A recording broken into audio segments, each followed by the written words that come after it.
AI is going to replace everything. AI is going to replace all these people. And I think there will be jobs that go out of style or that get depleted because of AI. There's still going to be a need for human touch, and there's going to be new jobs that are created that require humans based on this new technology. Today on the show, we have RJ Talyor. He is the CEO and co-founder of Backstroke. With Backstroke, what we're doing is taking a lot of the point and click, the manual labor out of creating email marketing campaigns for retailers. Marketing is the bread and butter of a lot of digital marketing strategies, making up 20 to 40% of revenue for e-com and retail brands. And marketers spend a lot of time loading images, creating emails, testing them, etc. And it's so formulaic. Patterns emerge. And so what Backstroke does is generates those emails for them and predicts what's going to perform. So not only is it generative and powered by AI algorithms, but it's predicted to perform for each subscriber on the list. So it does that work better, but also faster and generates more revenue. AI is going to ruin us all, kill us all. Right.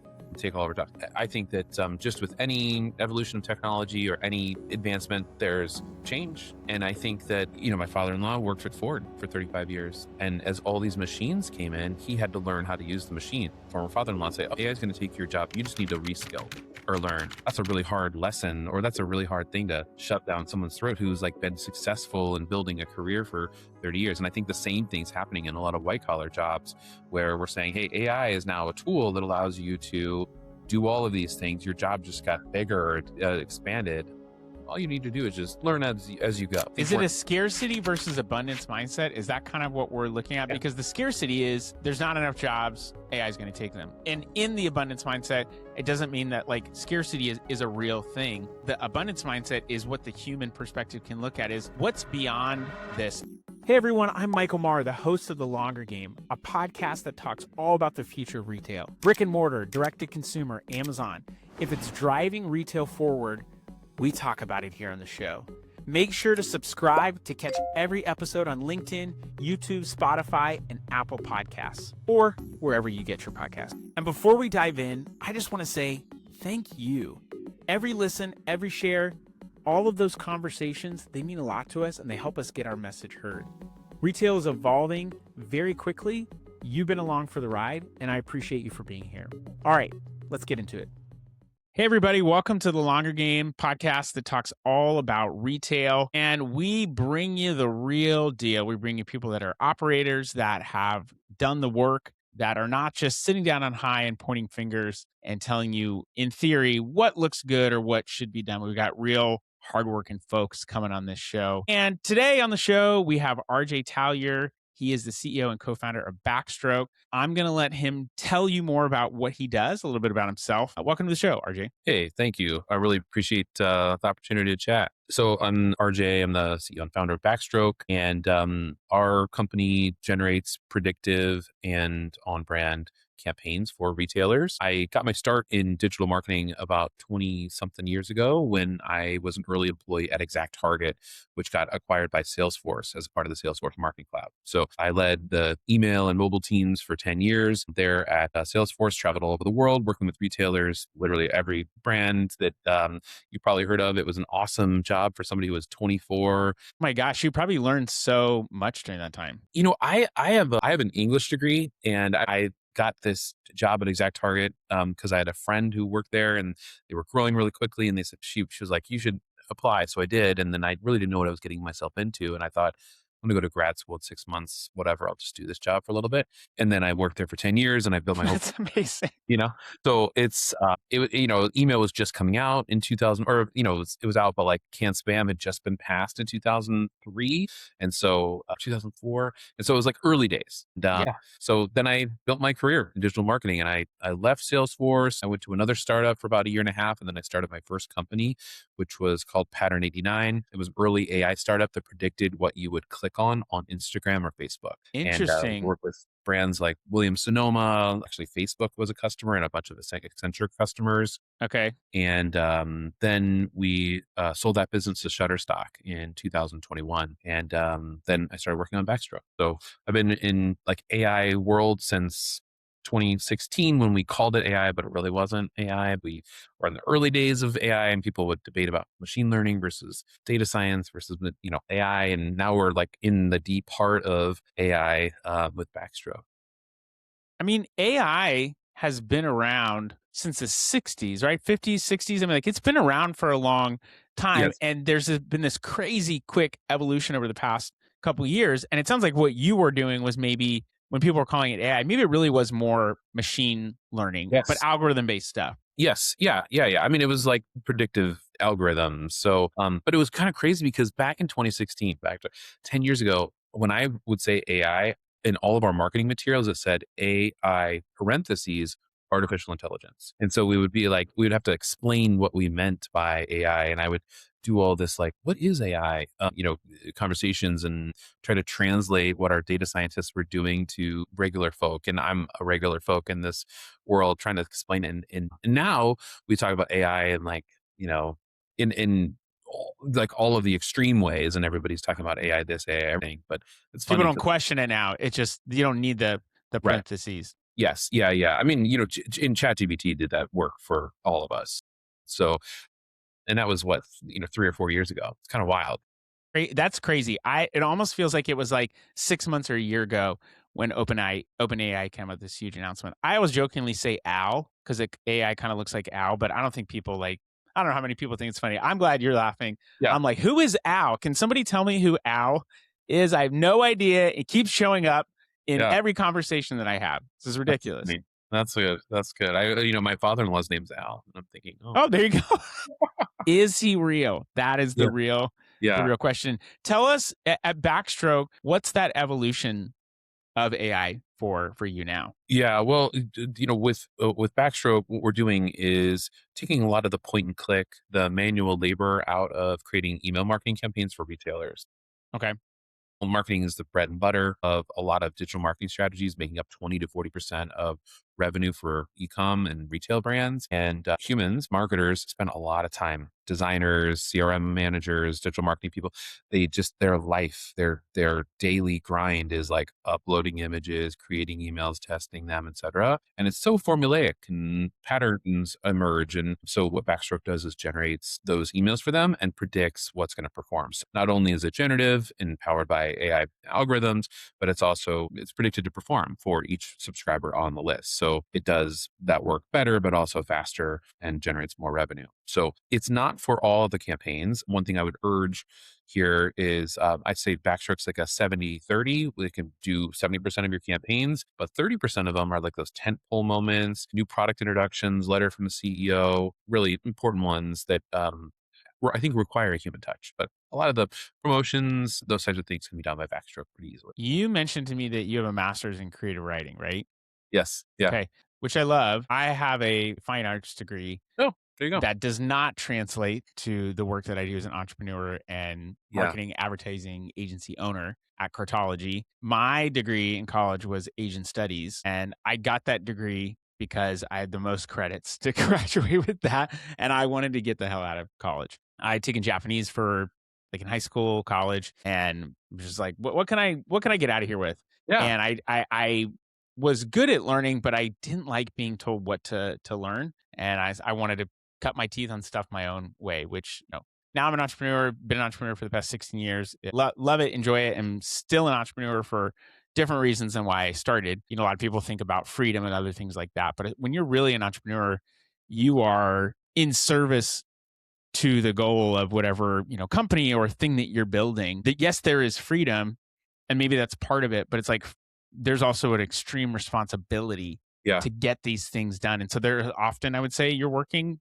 harder or longer depending Yes. upon in certain seasons Yeah. to get there. And I have a finance degree as well. Hmm. Was my point with that story. Yeah. But in this creative writing, degree that you have, I would say an art, Yeah. and there is this conversation maybe that's happening of like, what is art if AI is doing it? And I've heard some really cool like AI generated songs, but it's not really the artist. And people are saying that like we're going to get to a point where it's indistinguishable. But I think at that point, people are just like we have to have, sponsored on our listings on Amazon, or any advertisement has to say sponsored, or someone is an influencer that got regulated. Like it's probably going to get to a point where it's like AI generated. I think people from an art perspective, and I could be really wrong, I have been before, but are going to want the human touch. Like the letter from the founder. By the way, I said you were a co-founder. You're only a co-founder with yourself. I now realize that you're just the founder. You're like a Michael Scott and Jim Halpert co-managers. That's what that always makes me. To be fair, I do have co-founders, and one of them is my wife. So I mean, we're co-everything, right? So Yeah, exactly. That's right. I was having a conversation with my wife, I don't know, a week or so ago, and she's like, my like co-CEO advice is this. And she's got an amazing corporate job, but she's also very wise and smart. And so I get to, bounce stuff off her at yeah, dinner. But this art conversation is like people are gonna want, I think, a human touch. And it feels like people just run to the extremes of AI is gonna replace everything. AI is gonna replace all these people. And I think there will be jobs that go out of style or that get depleted because of AI. And there's still going to be a need for human touch. And there's going to be new jobs that are created that require humans based on this new technology. And at the end of the day, I really believe that God created us to be in community. And like that's how we're designed. hmm We need interactions with each other. And yeah, I think if you look at the statistics, as people have like gotten smartphones and have become more isolated and more focused on social media, we are yeah, more depressed. yeah, Suicide rates increased. Like yes, that is yeah, not good or healthy. yeah, yeah, That was like a bunch of stuff that I just dumped on you. But like that's when I hear you have this, you're working in AI, but you have this yeah. creative writing degree, like those things can feel like at odds, but I think they're just different. Yeah, man, you did hit me with a lot there because they're I'm really sorry. no, it's such a broader conversation. First off, everybody goes to like AI is gonna ruin us all, kill us all, Right. take all of our jobs. I don't believe that. I think that that's a alarmist and extremist headline that gets clicks or something like that. I think that just with any evolution of technology or any advancement, there's change. And I think that, my father-in-law worked at Ford for 35 years and Mm. built cars. And as all these machines came in, he had to learn how to use the machines. But how do you look at somebody like my former father-in-law and say, oh, AI is going to take your job. You just need to reskill or learn. That's a really hard lesson, or that's a really hard thing to shove down someone's throat who's like been successful in building a career for 30 years. And I think the same thing's happening in a lot of white collar jobs where we're saying, hey, AI is now a tool that allows you to do all of these things. Your job just got bigger or expanded. All you need to do is just, learn how to use Claude and actually just learn as you go. Because like no one's saying stop what you're doing, learn Claude for the week because it just got updated and a new model just came out. That's scarier for I enjoy that because I'm like, let's get in, let's dive in and figure it out. But most people, I think that scares them. Yeah. Well, I mean, we're talking about retailers, like all the retailers we work with are trying to like get their job done, get the email out, get the site updated, Right. and now we walk in the door and we're like, hey, here's some AI tools that like, mostly work, but like it might get you some weird stuff in six figures, but like just learn it as you go. It's real easy. And they're like, listen, I had zero time to do anything new. And then you just added this to my plate. And somebody just went on maternity leave or they're not backfilling Yeah. that role because they say that AI can do it. So there is there is change, right? There's change. And I think Is it a scarcity versus abundance mindset? Is that kind of what we're looking at? yeah, Because the scarcity is there's not enough jobs, AI is going to take them. The abundance mindset, and in the abundance mindset, it doesn't mean that like scarcity is a real thing. mhm, But what is the abundance mindset is what the human perspective can look at is, all right, what's beyond this and how do we yes. plan for something like that, which is not something that I think AI really can do. It can work in the here and now and it can develop and it can grow and learn, but like what is beyond this? Yeah. Well, I mean, truly what's beyond all of this is creativity again. It's like it's almost like hard to imagine, right? Like somebody has wisely said like, whatever you can imagine that we can do, we can actually do. So like what are we not imagining yet because we're so constrained by the current capabilities and the current mindset like we're recording when Artemis 2 is out there, right? It's pretty amazing. They've gone further than anybody's gone in the whole world. Like, humans on Mars and stuff. Like, what's something that we haven't imagined yet? Because that will be enabled because some of these mundane tasks that we complain about or the things that take our time today can be accomplished with AI. I think that's cool. So more creativity, more advancement, more It's like opportunity. humans being more human. I think so. Yeah. Okay. So That is how at my agency I've thought about implementing AI technology is how do I take the sucky mundane things that people don't want to do that technology could do well in a repetitive and more accurate manner because it can find flaws maybe better, and it's got, it can run a data set and query stuff faster than you can create a pivot table or whatever. Although that would be a cool competition to have, of like who can create a pivot table or formulas faster inside of Excel, and have like a race. But the advantage here, and how we approach it, is what can I take off the plates of my humans so that they can do more of the cool, fun human things that they want to do.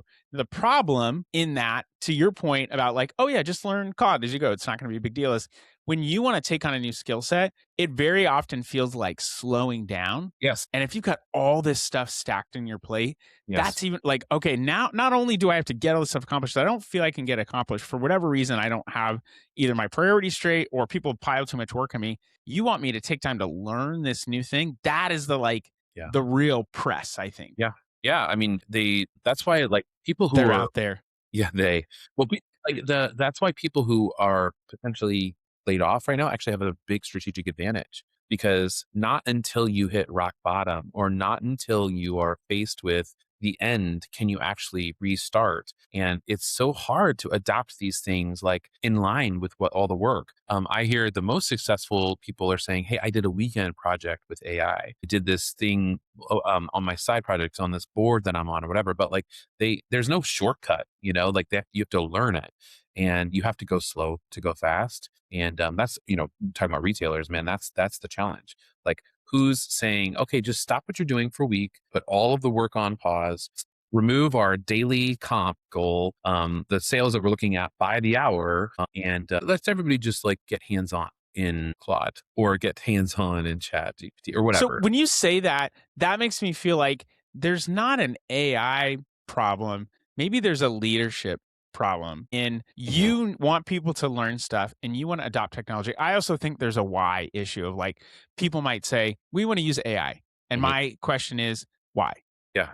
Not go for it, but why? Why do you want to use it? Like, what is your use case? And once you have a use case and you know what you want to do for it, then find how do you integrate this, and what's the end goal that you're looking for? Because you could integrate AI and it can make things more complicated for you potentially. So if you know what your end goal is, and then you know why you want to integrate something, then great, go for it. But then it comes down to leadership. Like, hey guys, we're going to shift our focus. We're going to be okay with a less profitable quarter because we don't hit as many sales because we're learning this thing. And No I way. mean, is anybody doing that? No way. No way. I went to this retail exec offsite where everybody was really rallying around a certain VP of CRM who said that their company was tracking the number of hours saved by the utilization of AI, and that each week there was a question of how much, like a calculation of how many queries were done into an AI system, and then that calculated to the number of hours. And their goal was to hit X number of hours saved within the next year. And that Mm. KPI being reported at the leadership level, which is cool, right? That's a potentially good example.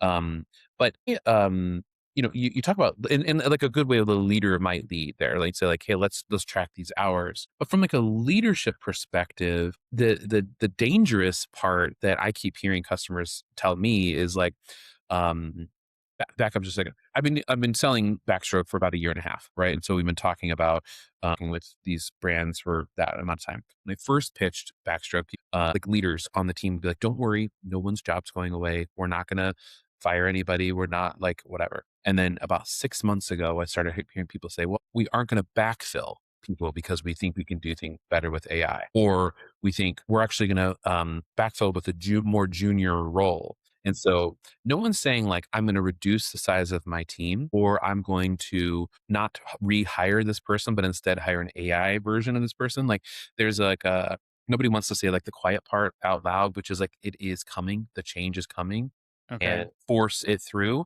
metrics or revenue targets or whatever. There's a lot of waiting and seeing. And a lot of what I see is a lot of people pointing at the bad examples and saying, see, that brand got called out.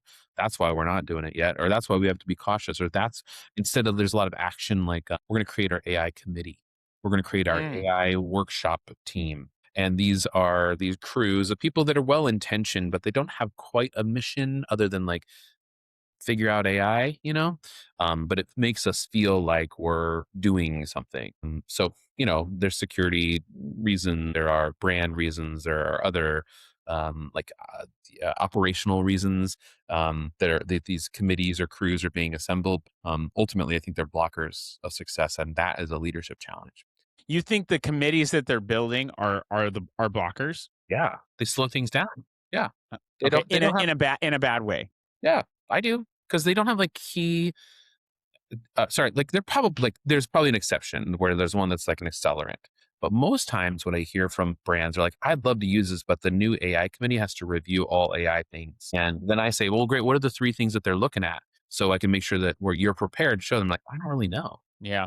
Like a I don't change. know. We're just giving them money to do stuff, so I'm not really sure. Yeah. So, but it sounds good. So that's why I think like, with Backstroke or with any AI solutions, like what I look for is somebody who just got hired into a new leadership role because they're the ones who are going to implement the change. They're going to look at their tech stack. They're going to look at their processes and be able to actually implement. More rare, but they're out there are people who've been at a retailer for 5, 10, or 15 years or whatever and said like, hey, I'm actually the change agent. So a lot of times in retailers, I see there are innovation teams. Like the innovation team is charged with bringing new tech in, and sometimes those innovation teams are they're great partners of Backstroke because they are powerful. They're charged with knocking down the walls and getting new tech in. Other times they're just bureaucracy. So You think maybe in some cases these innovation committees are created as an intentional blocker? Or you think they just end up being that way? I think that they end up being that way. Okay. I don't think that I don't think I will. Because that honestly is not a bad idea. If you're like, I don't want new technology coming in here, let's No. get a couple of people in a room. That's more of a conspiracy theory, probably. Yeah, But like, but maybe it's just the lack of intentionality turns it into that. Like, let's pull this person and this person and this person. Like, what are their qualifications? What are the clear things that they yes. need to determine for this technology to be useful? And no one's doing that. They're just saying, figure out AI, like you said. Yeah. Well, it comes, it comes back to failure, which is my favorite topic. And that nobody, like as humans, we don't like to fail, right? We avoid failure at very high costs. We would rather be boring or average than fail. And Because why do you think that is? well, because you can get fired really quickly if you fail. I don't know why I'm laughing. That is a great Yeah. reason to say that. I was going to say at an even deeper level, I think it's because we tie failure to identity. Yes. Yeah. And as humans, we're herd animals. We want to be a part of the pack. We don't want to be different. We want to be outcast from the group. You fail, you have been taken down by the lion as a gazelle, and Yes. you're no longer a part of the pack. Yeah. Yeah. You're different. You're other. Yeah. All those things. Could you imagine a pack of gazelles saying, guys, we lean into failure, fail into the lion's mouth. Like those things are so at odds with each other, but yeah, like because of, I think just ingrained in our DNA is like, we want to, and I think it makes sense. Like kids are very selfish and can be jerks because they are trying to, I think, survive. And so they're like, I want this, I need this, I want this. They're not thinking about other people, but that's because they're designed to keep themselves alive. That you make a bad decision, you get killed in the long run, and we have to learn to switch that into what we're doing now. Yeah. In corporate structure or, in larger retailers, like if you put your neck out on the line, you're going to potentially get the boot, when things. Yeah. So, like I really admire innovative people in corporations, and I've met some of them because they're all the people that are interested in AI, which is pretty fun. But the hurdles that they have to jump over to get some new tech, is pretty aggressive. We just landed a deal that took a year to implement, a year for an AI solution, like where our thinking was like, let's go. And I get tired after like 2 weeks, of something new. So it takes a special kind of person and temperament to like deal with a lot of no's, basically. Yeah. Because you have to go through the security team, you have to go through the brand team, you have to go to exec, you have to go through procurement. Like there's no AI budget.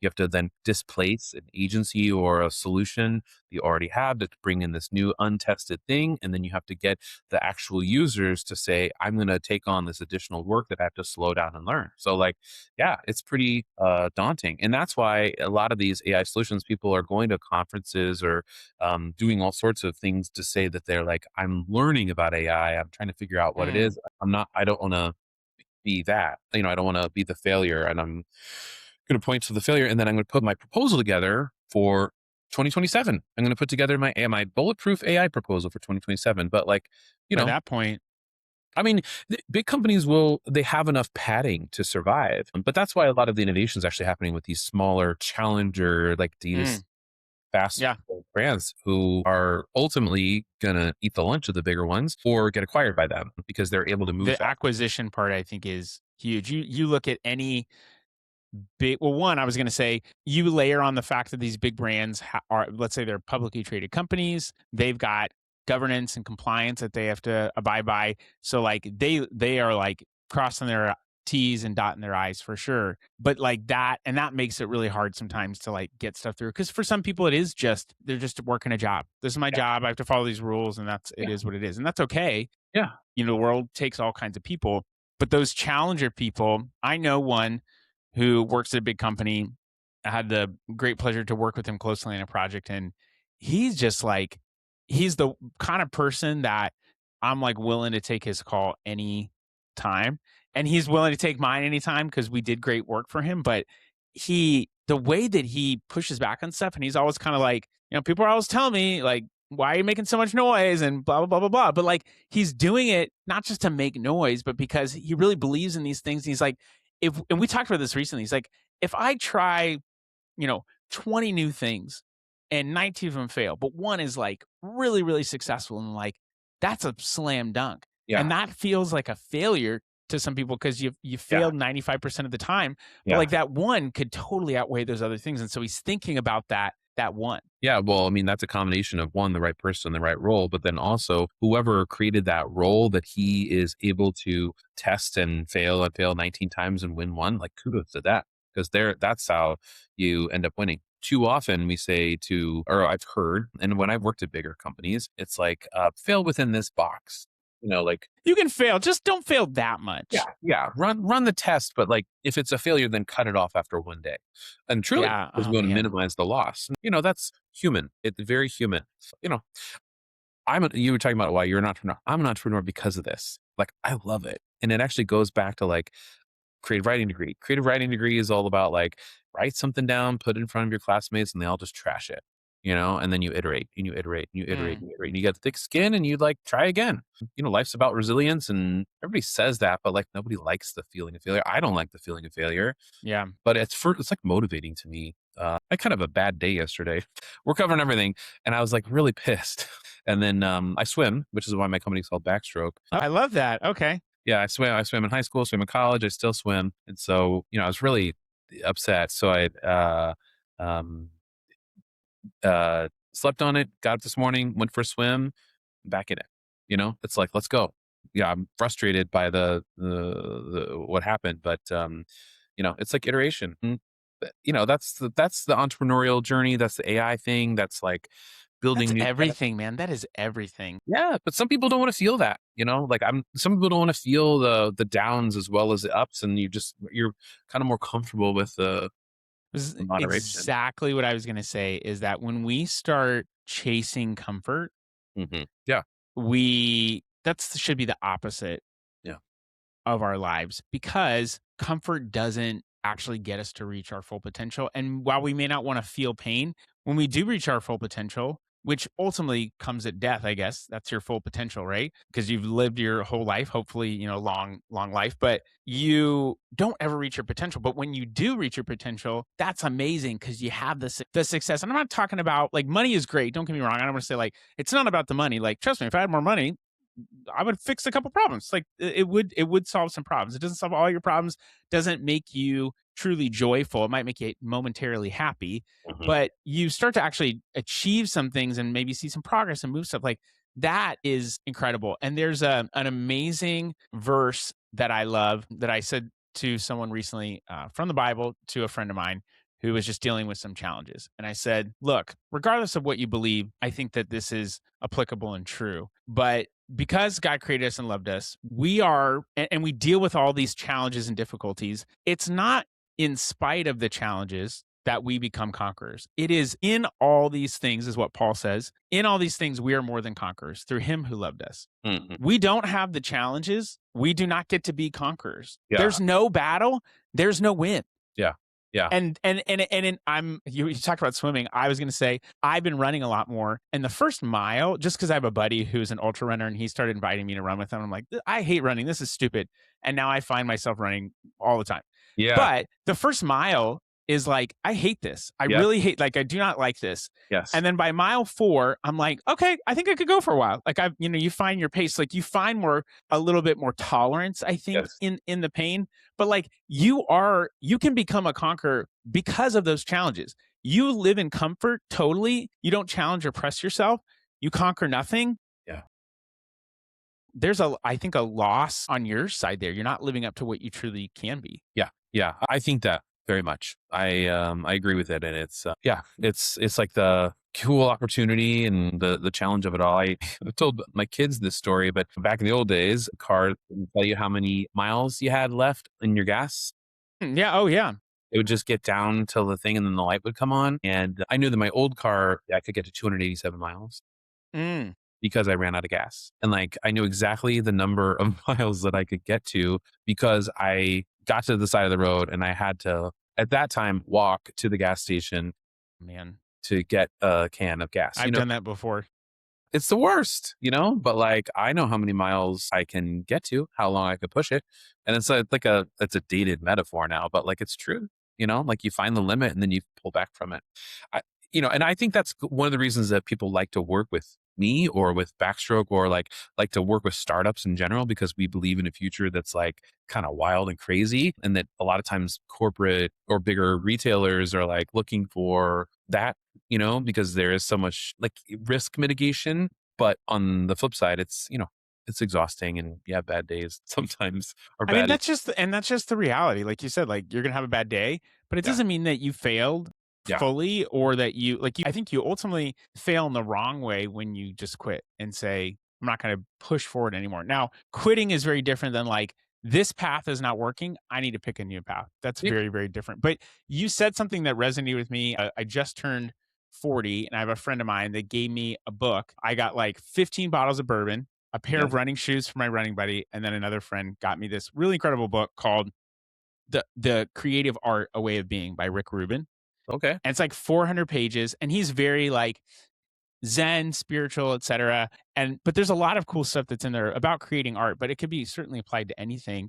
And the chapters that I was reading the past 2 nights just talked about like when you create art and you hold it back, let's say you work on something for 2 years, you start to become disconnected maybe from that work. And it's not a true representation of who you are now. But a lot of times, a comedian might hold back a joke. It's like, I'm going to wait for, a bigger opportunity, a bigger time.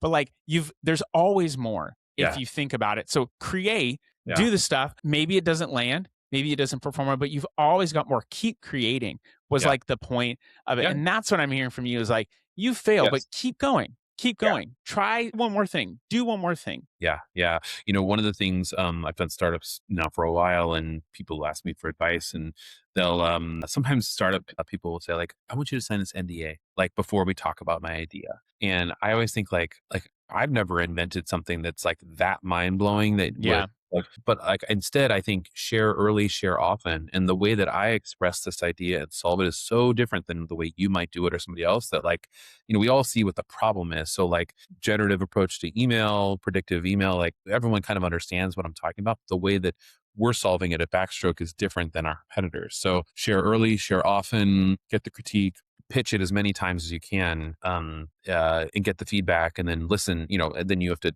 kind of listen to all those ideas and understand like what are the themes that you believe in, not just the themes that other people believe, but what are the themes that resonate with you to make the idea better. So it's the same thing. And like, you're talking about art, we're talking about building software, we're talking about solutions for things like sharing, community, all that. It all ties together. So, I mean, this is like, I don't know, conversation about AI that's gone all sorts of places, but that's exactly, I think, the way that it should go, and that's what makes it so exciting. Well, it touches a lot of different parts of society, but it also, I think there's a threatening factor of it trying to replace our humanity. Yeah. And that's the thing that it will never do.